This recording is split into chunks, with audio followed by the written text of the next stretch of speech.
wassalatu wassalamu ala Rasulillah wa ala alihi wa sahbihi wa man syara'a nahjihi ila yaumil qiyamah. Fa ya ikhwatillah, hayya nasykurullah ta'ala ala ni'amihi hatta nastati'a nasma'a fi hadzal masjid wa sihhah wal afiyah wa nasallallahu an yaj'alana fi hadhihi al-lailah mubarakan wa maktuban indahu min al-a'mali shalihah.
Yang kita yakini sebagai zat yang darinya kita berasal dan kelak kita akan kembali kepadanya.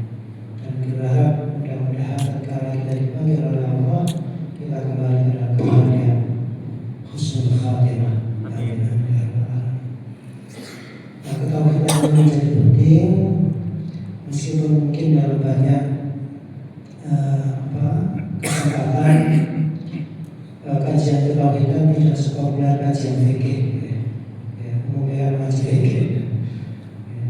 Meskipun tauhid itu juga disebut sebagai fikih, fikih akbar, fikih akbar. Yang dalam Al-Quran banyak diceritakan, disebutkan mengapa ketauhidan itu menjadi penting. Ya karena itu akan menjadi jangkar dari amaliyah kita, peribadatan kita kepada Allah Subhanahu Wa Taala. Sebab kita khawatir bisa jadi seseorang itu amal ibadahnya terkesan banyak di mata manusia. Menurut kehidupan insaniahnya wis lakoni banyak, tapi kemudian tanpa tersadari, tanpa dia sadari dia melakukan atau bahkan secara sengaja karena kejahilan atau kafir iman, dia melakukan perbuatan-perbuatan yang menyelisih tauhid Allah Subhanahu Wa Taala. Yaitu berbuat syirik. Nah, syirik. Yang contoh sederhana ada. Saniki nur sewu, kinten-kinten orang yang datang ke dukun kasih kata mobil. Ada. Nanti panggil. Pakai tadinya hakim. Observasi. Kira-kira misalnya. Ya entah itu karena urusan kepentingan mungkin, kepentingan dari ayat sepele, itu urusan percintaan cinta ditolak dukun bertindak, atau urusan ekonomi, usaha yang caranya usaha kansa, ada juga yang urusan karir yang mau jabatan itu munggah langgeng. Tapi juga politik yang bicara waktu tanding ini kepilih sebenarnya. Kadang-kadang dilewangi oleh dukun ya. Ya apa bisa kalah dukun ini kalah kuat ya kalah sakti. Padahal kalau majelis Nabi Ya man ata arrafan aw kahinan fasaddaqa ma yaqul bima yaqul faqad kafara bima unzila ala Muhammad sallallahu alaihi wasallam. Siapa yang mendatangi seorang dukun kemudian membenarkan apa yang dia katakan, maka dia pada detik yang sama sudah mengkufuri apa yang diturunkan kepada Rasulullah Muhammad sallallahu alaihi wasallam. Maka dalam hadis yang lain itu tidak diterima, la tuqbal sholatu arba'ina yauma, maka diterima sembahyang 60 dino. Ada ya. Ada dulu Abdullah bin Umar radhiyallahu anhu itu pernah mengatakan, yang seandainya aku tahu bahwasanya salah satu sujudku sudah diterima oleh Allah, maka kematian menjadi sesuatu yang aku paling harapkan.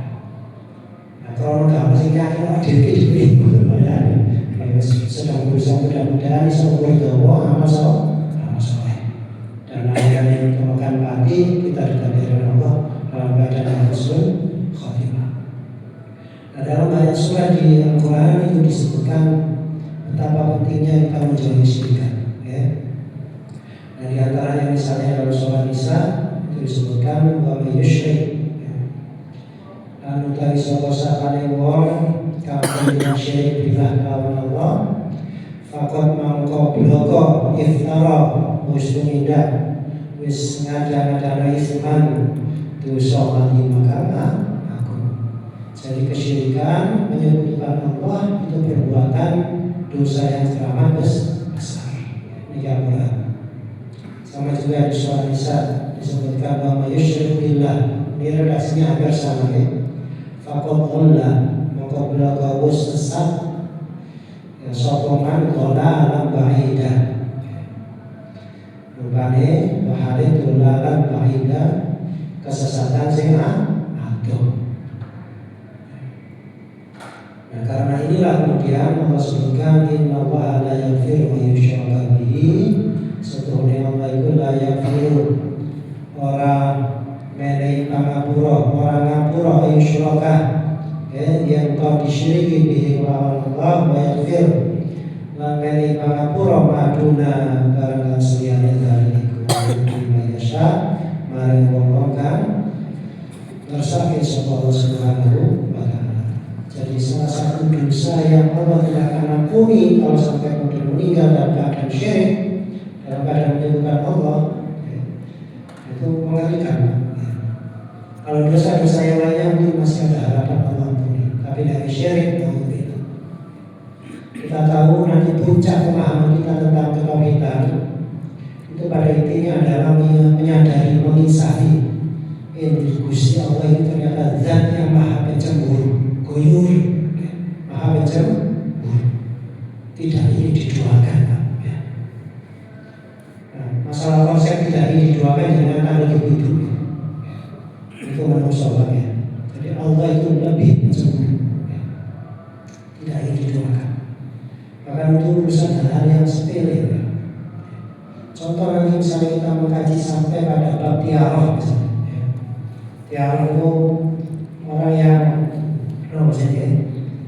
memahami suatu kejadian atau peristiwa itu sebagai tanda-tanda gaib yang kemudian itu mempengaruhi perilaku dia. Misalnya orang manuk muni, saya mau silaturahim yang dilarang, kemudian orang kedebuk bopo bagi tahun oleh Buddha. Atau bisa jadi tiara itu menyebabkan kita melakukan sesuatu. Wah, kelihatannya alam sedang apa istilahnya? Mendukung. Ya, alam ternyata mendukung keinginan kita. Langit ternyata sepakat misalnya. Itu pun dalam konteks ketauhidan dari kacamata tauhid itu bermasalah. Mengapa? Karena kita melakukan sesuatu atau tidak melakukan sesuatu itu disandarkan pada benda, pada suatu peristiwa, burung, bohong aja, bukan disandarkan pada Allah. Dari kacamata tauhid itu bermasalah. Awal melakukan yang amal soleh, tak pernah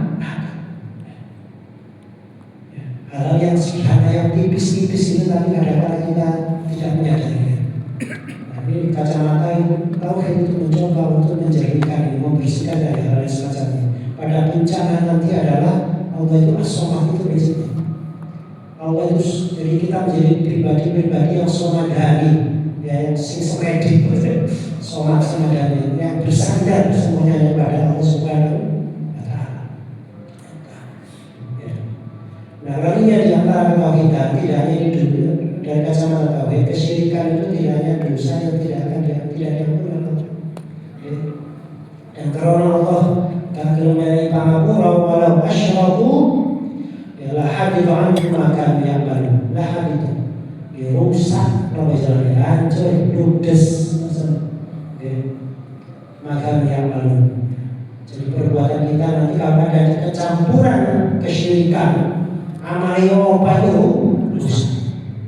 Ibarat susu sebelanga, nabi apa peribahasanya? Karena nilai setitik rusak susu sebelanga. Baru segar tong api, Pak, bersih, jernih, bisa kita minum. Tadi kecampuran setetes racun, baru segar, tapi kita artinya berarti racun. Buang. Pentingnya ketauhidan itu ojo sampai ketauhidan ini kecampuran sehingga nggak kena. Jangan sampai kecampuran kesyirikan apa itu. Kita kembali kepada Allah dalam keadaan wahid. Makanya menjadi dakwah pertama dan terakhir dari para rasul. Dan persatuan Muhammadiyah sangat menekankan ini hal yang paling fundamental. Hal yang paling fundamental. Dalam ayat yang lain misalnya Allah Subhanahu wa Ta'ala mengatakan lain asyrakta. Namun yakti asyrakta wush tidak syirik semua layak katanya, yakti teman-teman bakal rusak apa amaluka amalin siro wala takunana, mau yang bakal teman-teman jadi minal khasirin kalau tu ngomong kamu. Ini azumah, surah azumah. Kemudian ada lagi misalnya dalam surah Al-Maidah Allah sebutkan innahu sebenarnya kelakuan itu mayusyrik bersama wong kang tuminda syirik billah. Kalau Allah fakat mengkobloko haramallahu wis ngarano sapa Allah alaihi nakasiman al jannata iswar. Jadi sudah diharamkan masuk surga. Karena apa? Syirik. Wa ma'wahuna bangunan ini neraka. Alhamdulillah ini. Dan ini sebuah kemalian yang besar. Rasulullah Muhammad SAW sendiri mengingatkan kita dalam salah satu hadis yang terkenal ini, istanibu as-sab'al mubiqat, istanibu podo nabi sira kabeh as-sab'a barang itu al-mubiqat, kan nyilakani 7 perkara yang bisa menyebabkan kita celaka. Jauhi 7 perkara ini. Kalau sahabat tanya, apa ya Rasulullah? Apa 7 perkara itu? Maka Rasulullah kemudian jawab, yang pertama apa? Asyirku billah, syirik kepada Allah. Yang kedua sihir. Yang ketiga apa ini? Qatful nafsi allati haramallahu bil haqq, mateni wong yang tidak dibenarkan oleh ada alasan yang bisa membenarkannya. Yang keempat akil riba, makan riba. Yang kelima akil mal yatim, memakan harta anak yatim dengan cara yang batil, yang boleh. Yang keenam tawali yang misafi, desersi lah. Waktu perang malah melayu diri. Itu termasuk membuat celaka seorang. Yang ketujuh adalah qadful muhsanatil ghafilatil mu'minat.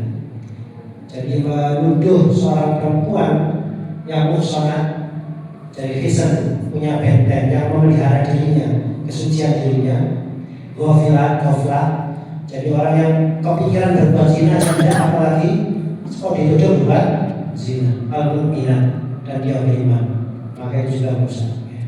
Saya kita tahu menuduh zina itu dalam Islam itu berat, harus mendatangkan 4 saksi dan 4 saksi harus melihat. Biasa beratnya. Jadi share itu sesuatu yang sangat luar biasa bahayanya buat kita, maka kita perlu mengkajinya. Itu pun bisa lagi. Tereng.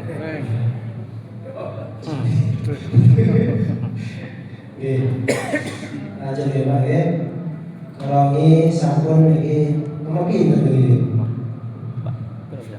6. Aku lufi tauhidillah. Mau tadi kita tauhidillah, innallaha wahidun. Ini ya. Innallaha wahidun la syarika lahu. Satu nih ya. Satunya Allah itu wahid tunggal, la syarika lahu, ana sekutu serikat lahu kadene Allah, wala syai'a ana sawiji mithluhu. Nggih. Kaya dene Allah, semuanya yang menyerupai Allah, wala syai'a ana sawiji mithluhu. Kan gawe lemah kuwe Allah, wala ilaha illallah sesembahan wa seliane Allah. Ini sama ya ya. Jaga saya. Lali ya. Jadi kalau tahu itu dalam pembahasan yang kita tahu, mari ada jenis. Yang paling terkenal kan ada tauhid uluhiyah, rububiyah dan Ulu. asma sifat. Caranya bahasanya berarti baru salafi. Ini memang terkenal di kalangan apa? Terkenal mulai dari sistem Ibnu Taimiyah, oke. Dalam bahasa yang lama, kalau di masyarakat Muhammadiyah ada apa? Surah Nas ya, sambil berulang lagi. Jadi Qur'an Rabbinas kata Ibnu, ya Malikinas Mulkiyah, jadi kuasa. Kemudian Ilahi Inas Uluhiyah. Tapi secara sederhana, kalau secara ilmiah, tauhid itu ada 2 hal besar. Satu tauhid fil itsbat wal ma'rifah. Tauhid untuk mengitsbat atau memahami tentang Allah, tentang zatnya, sifatnya, maupun asmanya atau afalnya, perbuatan-perbuatan. Yang kedua, tauhid fitolak batas. Jadi tauhid yang berhubungan dengan konsekuensi dari ketauhidan, apa yang diminta dari seorang hamba untuk meneguhkan ketauhidannya. Jangan sampai berbuat kesyirikan. Dan nanti tauhid uluhiyah. Jadi yang sini rububiyah atau termasuk asma wa sifat, termasuk zat dan macam-macam ya. Yang kenapa menjadi misalkan ulama asma wa sifat, karena asma sifat itu bagian dari zat juga. Kenapa tidak disebut tauhid dzatiyah? Dan seterusnya. Okay. Jadi ini istilah saja. Ya. Sehingga kita nanti kemudian menjadi apa yang tersebut dengan alul haqqi was sunnah. Nah ini istilah yang dipakai diperkenalkan oleh Imam Asy'ari, yang kemudian ini dikutip dipakai istilah ini dalam himpunan putusan tarjih. Makanya kemudian apakah Muhammadiyah itu al-sunnah? Ya, salah satu karya Asy'ari. Ya, salah satu konsep Asy'ari yang dipakai oleh Muhammadiyah menjadi al-haqqi was sunnah. Lawannya apa? Al-zayd wal bid'ah. Al-zayd itu orang yang menyimpang dan berbuat kebid'ahan. Lawannya adalah al-haqqi, menyusuri jalan kebenaran was sunnah dan ittiba kepada sunnah Rasulullah SAW. Nanti mungkin yang sudah membaca kitab Ibana fi usul diare kan ketemu itu. Itu termasuk bab pertama kedua. Bahas masalah al-zayd wal bid'ah wal haqqi was sunnah. Dan bahasa ini dipakai, dipinjam ya untuk menjelaskan konsep ketauhidan yang dipahami oleh masyarakat Muhammadiyah. Jadi apakah Muhammadiyah Ahlussunnah wal Jamaah? Iya, aswajah al-Muhammadiyah, bukan aswajah al-Nahdiyah. Sedulurnya itu. Bodoh-bodoh. Asy'ari ini. Ini istilah-istilah, tapi pada prinsipnya adalah untuk menjelaskan bahwasanya dari Allah itu tidak ada sekutu yang selainnya. Wala ilaha illallah. Baik, kita lanjut.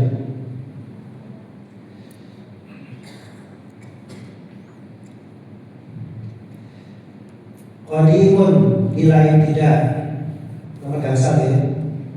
Saya kenal saya. Hari ini memegang ya. Ketinggalan ya. Tinggal. Oke. Qadimun, napa qadim itu? Wonten asmane qadim iki. Nek kula nggih maca sak kelas waktu kuliah musik namanya Mas Qadim. Guru ucapan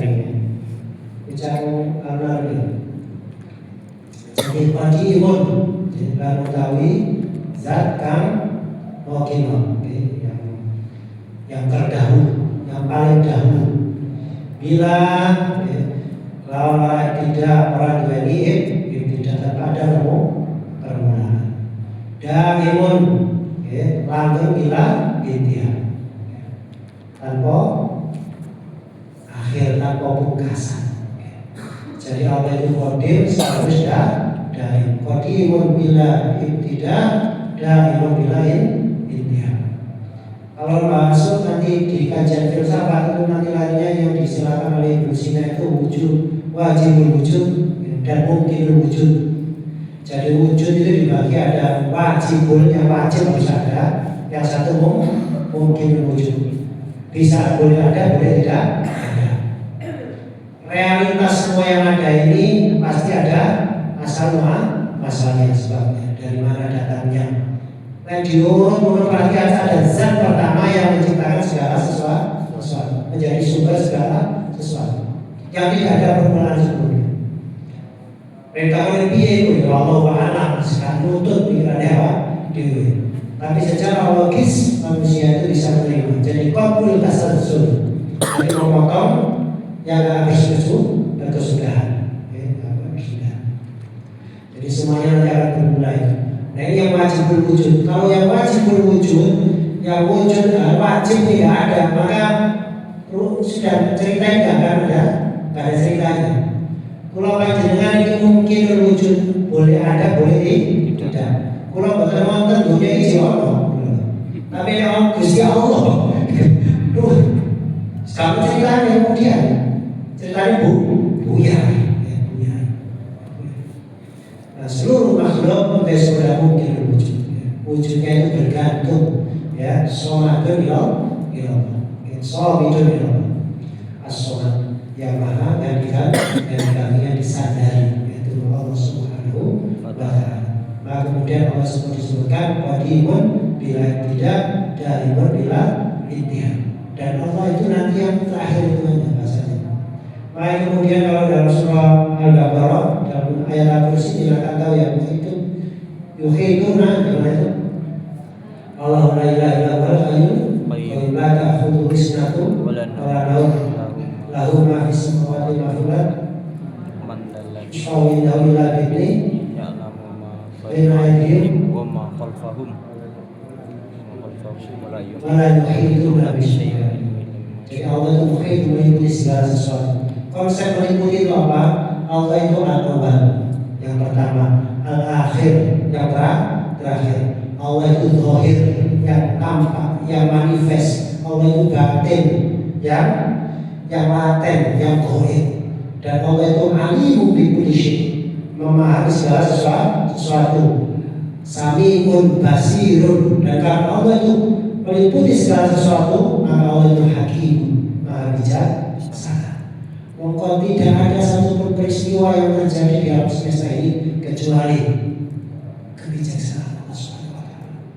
Maka kalau dalam bahasa kita, apapun yang terjadi dalam diri kita itu jatai dan sudah dijaga oleh Allah, mesti pas. Kamu usah sama.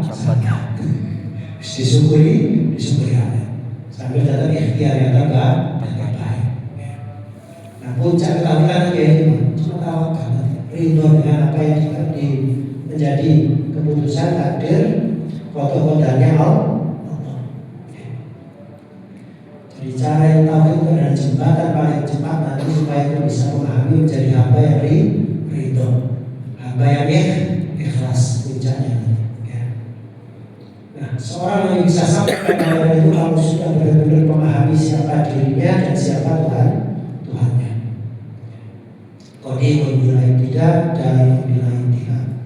Nah, kalau dalam bahasa Al-Quran, Allah wal awwal wal akhir. Allah itu al-awwal dan utari Allah itu al-awwal al-akhir. Bisa.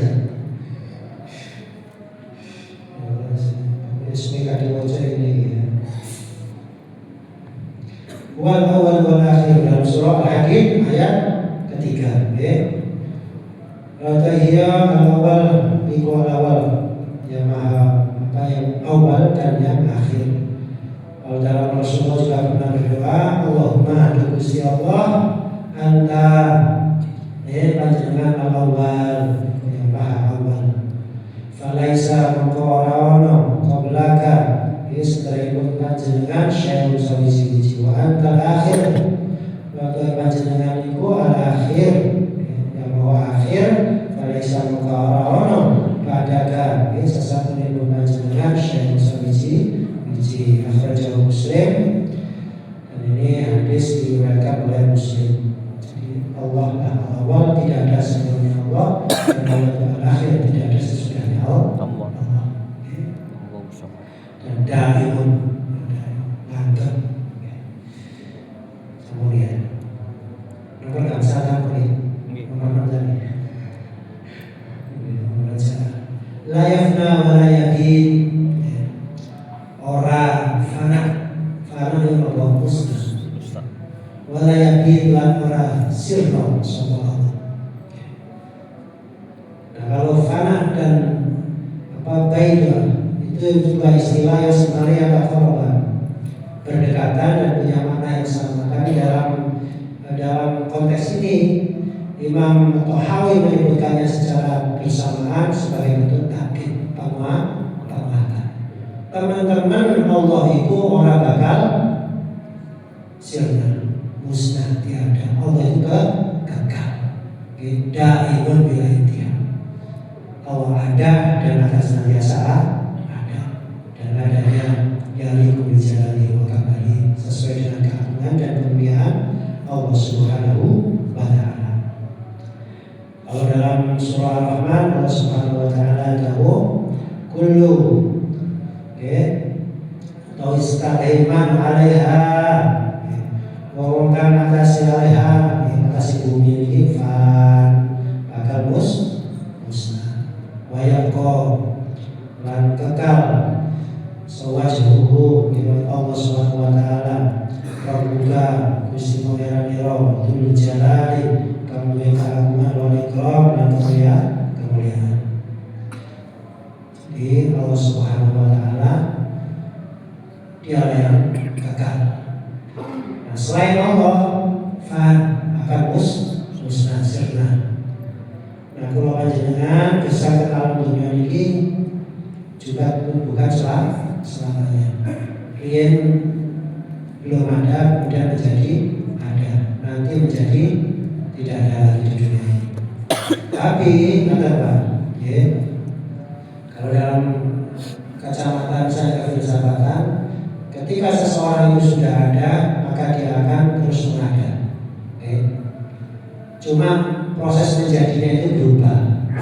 Artinya dulu kita di alam azali diciptakan oleh Allah. Kemudian geser ke alam lahir. Kemudian geser ke alam dunia. Kemudian nanti mati geser ke alam barzah. Nanti mati alam barzah geser ke alam akhirat. Budroko bosun surga. Kalau kajian arah mlebu surga. Alhamdulillah jangan sampai masuk neraka. Dan di sana kemudian abada selamanya. Cuma itu. Nah, nanti kalau pembahasan apakah di neraka itu selamanya susah diadab terus atau nanti di neraka juga ada waktunya setelah diadab sesuai dengan kadar kedosaannya, kemudian di neraka juga mendapatkan kenyamanan. Itu nanti makin pembahasannya. Jadi ternyata di neraka itu sudah ada rehatnya. Musim kan rehat, nanti dibahas ya. Itu perdebatan ya. Sampai kita mungkin ya dari belakang bawah. Jadi kita akan selalu ada, cuma geser. Jadi saat ini misalnya kerabat-kerabat kita, orang-orang terdekat kita, teman-teman yang sudah tiada, itu masih ada apa? Masih, cuma beda. Dalam dokter yang disebutkan orang-orang yang termasuk orang-orang yang mati syahid kan ya. Walakul lima yuqal fi sabilillahi amwat. Bal ahya'un walakin la tashkurun. Mereka itu ahya'un urip, cuma awakmu gak iso ngerteni. Kita syukur itu sebenarnya ini kan. Jadi indrawi kita, modalitas pengetahuan kita dengan indera kelima, keenam, ketujuh, nggak ada misalnya, itu tidak memungkinkan kita untuk mengakses alam bawah. Padahal mereka hidup, ada. Yang mungkin bapak kita atau mungkin ibunya sudah ada. Cuma bagaimana bentuk hayatnya ya Allah yang lebih paham. Kita hanya sedikit diberitahu tentang alam kubur. Di sana juga ada nikmat kubur, ada juga siksa kubur. Ada nikmat dan juga ada azab. Al-Sunnah mengimani itu. Beda dengan Mu'tazilah. Nanti akan ada pembahasannya juga. Itu juga bahasan tentang ketahuan. Cuma dalam konsep kita Al-Sunnah itu kita untuk masalah ketahuan itu hanya bersandar kepada dalil, terutama nanti dalil yang sahih. Kalau dulu dalam awal-awal untuk konsep akidah kita hanya harus didasarkan pada dalil yang qat'i atau yang mutawatir. Kalau dalil yang hadis atau ahad itu tidak bisa dijadikan sebagai dasar hujjah. Tapi meskipun kemudian dalam pemahaman berikutnya itu bisa diterima. Selama itu diyakini sebagai sahih. Nanti akan ada pembahasannya juga terkait masalah itu. Wala yakunu lan ora bakal dadi illa, bakal wujud, bakal rupa illa kejaba ma barangkali itu ngarepe sapa Allah. Jadi tidak mungkin ada sesuatu yang terjadi dalam kehidupan ini kecuali Allah sudah mengizinkan itu terjadi. Baik itu baik maupun buruk dari kacamata manusia. Berarti orang ngerampok itu ya izin Allah. Iya. Nah, nanti kita belajar tentang konsep iradah dan konsep masyiah. Dan juga konsep mahabbah. Semua yang terjadi pasti atas izin Allah. Tapi tidak semua yang terjadi itu Allah sukai atau Allah. Apakah ada yang Allah sukai dan ada yang Allah benci? Karena Allah itu yaqda. Ya, kalau nanti kita baca misalnya di 91 sama ya. Atau ya. Apa iya rasanya? Nah ini 92 ya. Wallahu la mengetahui Allah itu yaqda. Apa yaqda itu? Marah. Oke. Wa yardan ridho. La kahadin orang kaya dene sawisine sira minal wara ing antara manusia. Jadi Allah itu marah dan juga ridho, tapi marah dan ridhonya Allah itu gak bisa dipadamkan kaya dene marah lan murid-murid sampai ridhonya manusia. Nah ini sebenarnya ini bagian dari konsep asma wa sifat itu. Jadi laisal musamma kal musabbi. Tidaklah sama serupa yang diberi nama dan menamai nafsu dirinya sendiri. Jadi misalnya mengatakan laisa kamitslihi syai'un wa huwas samiul basir.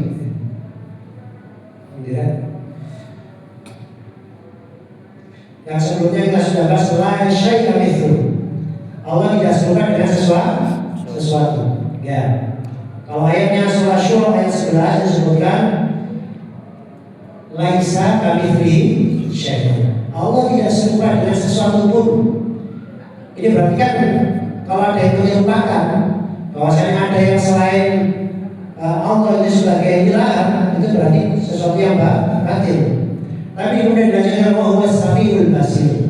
Dan Allah itu maha sami, maha basir, maha melihat, maha mendengar. Padahal makhluk juga melihat dan mendengar.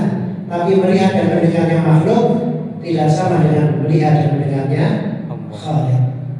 Ada juga yang mungkin namanya sama. Allah itu dalam Al-Quran juga menyifati misalnya Rasulullah. Walil mu'minina raufur rahim. Ya kan ya? Jadi rauf itu namanya Allah itu.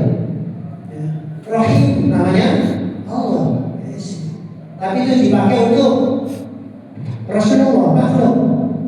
Tapi rauf rahimnya makhluk beda dengan rauf rahimnya Allah. Pahami ya? Jadi orang kan tuh kalau kita sih jadi parohim ya kan, parohman ya. Apa kemudian parohim selalu penuh dengan kasih sayang? Ya.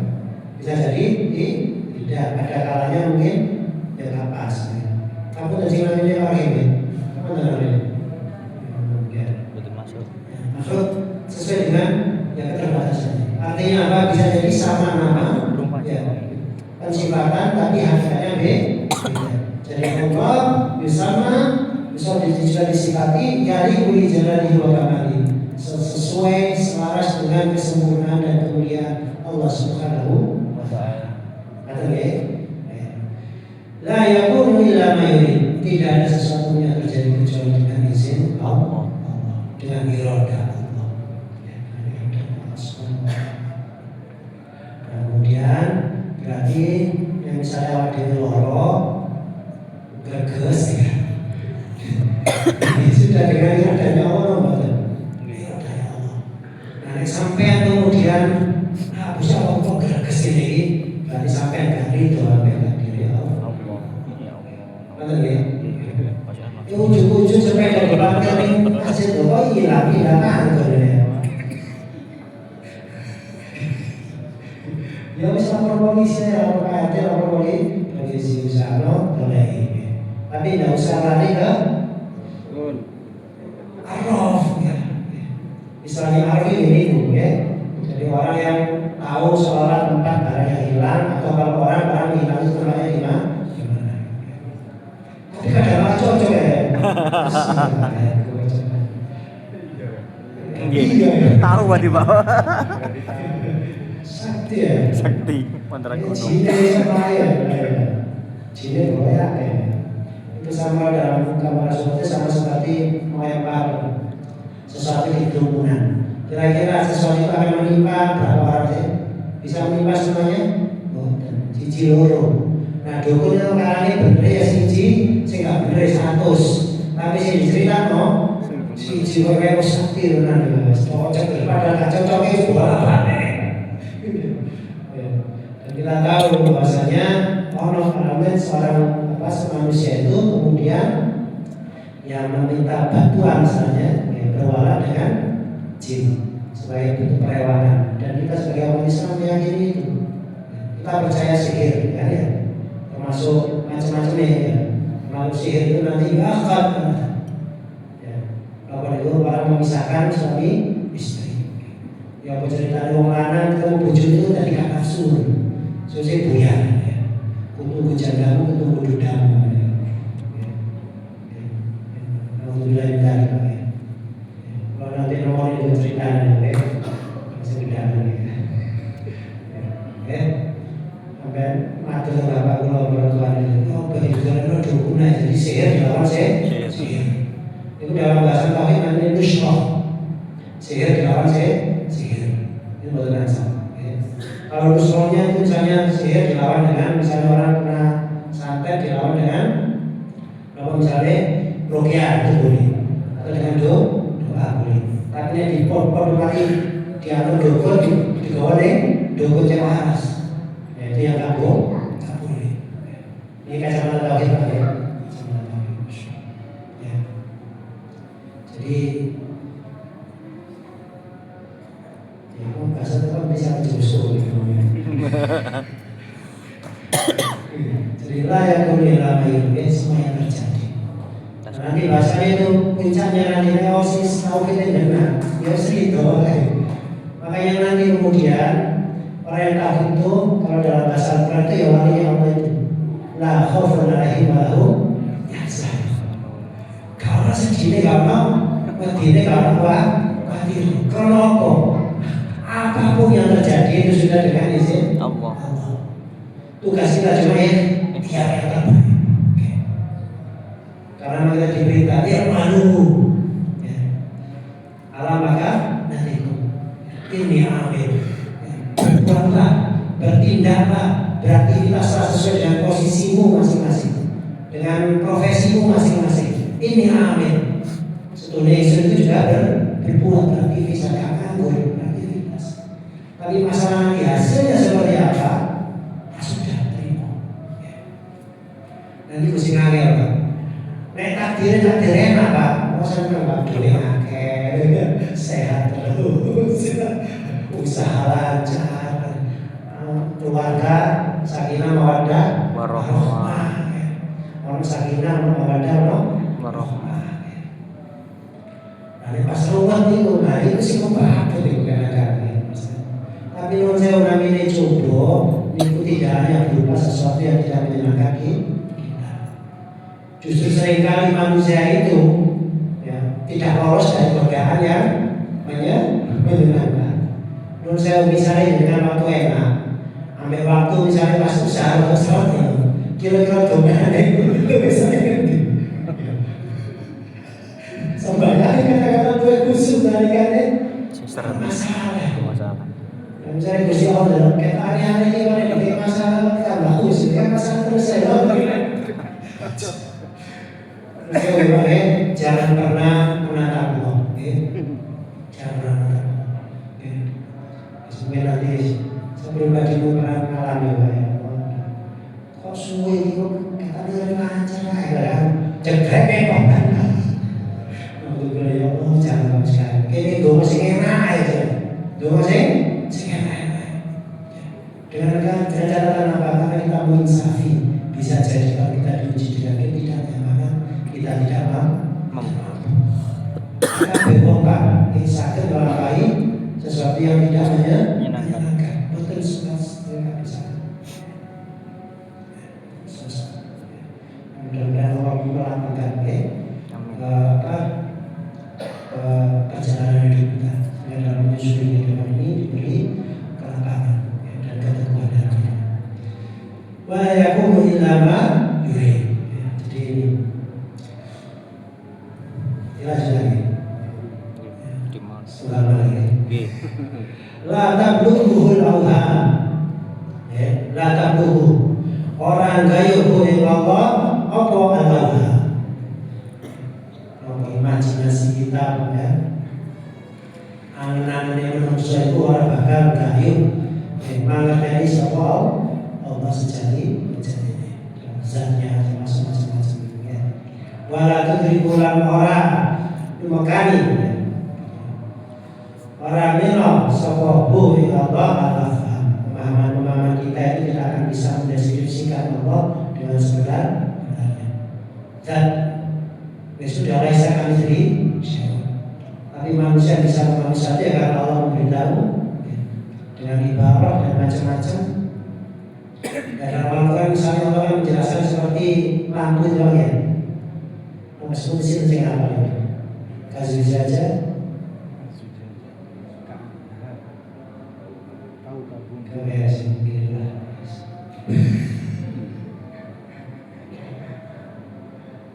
Jadi ibadah itu dipakai Allah SWT untuk mengingatkan kita pada pemahaman. Kalau dengan akal insanya kita tidak akan sampai kepada itu kamu tetap. Karena itu ya. Terus dijawab lagi sana. Wala yushdul lan orang nopo yushdul menyerupai buih Allah sapa apa sanes anam makhluk. Jadi kalau anam apa hewan ya, anak makhluk suka Allah Subhanahu wa taala ada yang menyerupai hayyun layak para bakal negari Qayyum kabarwali makhluk layak para bakal tuh. Jadi Allah itu wahwa dimana Allah disebut kula yaumin huwa fi sya'n, kula yaumin saben dino huwa fi sya'n. Allah itu dalam keadaan sibuk ngurusi hambanya, tapi si diurusi ini yang siapa suara manusia bicara itu harus mendengarkan Allah pada kita semua. Kalau kita nyata di oke, ini dari sebentar saya sebab satu mulai ya. Alhamdulillah saya dipakai balik. Mudah-mudahan Allah Subhanahu Wa Taala menjadikan kita hamba-hambanya yang tetap teguh dalam Taufik. Amin. Karena nopo sedia ya. Mungkin kita masih berharap mudah-mudahan nanti kunci ketakutan ini bisa menjadi ya istilahnya kunci kita untuk bisa masuk dalam surga. Karena dosa kita itu terlalu banyak. Nah, cuma kita berharap dengan salah satu riwayat bahwasanya nanti la ilaha illallah kalau ditimbang itu lebih berat dari segalanya. La ilaha illallah ya sikap kecamatan ya. Kita bersandar Muhammadiyah santri-santri jalan itu dia kokoh hati-hati. Maka kemudian kita dalam ibadah kesannya ya mungkin kan neko-neko terus ya neko-neko ya kalau yang ngerti aja sampai ke pelicu aja sampai ke pelicu. Kalau hal yang sederhana kita justru boleh ke pelicu. Ada nanti masalah astrologi, masalah apa-apa hal yang kadang-kala kalau kita paham keseharian itu hanya perlu remeh-temeh, tapi justru di mata Allah itu sesuatu yang besar, bukan sesuatu yang remeh-temeh. Mudah-mudahan hidup kita hati kita dilakukan dibersihkan, hanya bisa bersandar berharap kepada Allah Subhanahu Wa Taala. Berminta mawar, semoga kita kasih. Nanti pasal dalam majlis, subhanallah wa bihamdik. Asyhadu an la ilaha illa anta astaghfiruka wa atubu ilaik. Alhamdulillahirabbil alamin. Kami sabar, terakai syukure, lalu jangan diputus oleh husnuzon dengan Allah mustiqam wa wasasi. Rasulullah Muhammad alhamdulillahirabbil alamin. Wassalamualaikum warahmatullahi wabarakatuh. Waalaikumsalam warahmatullahi wabarakatuh.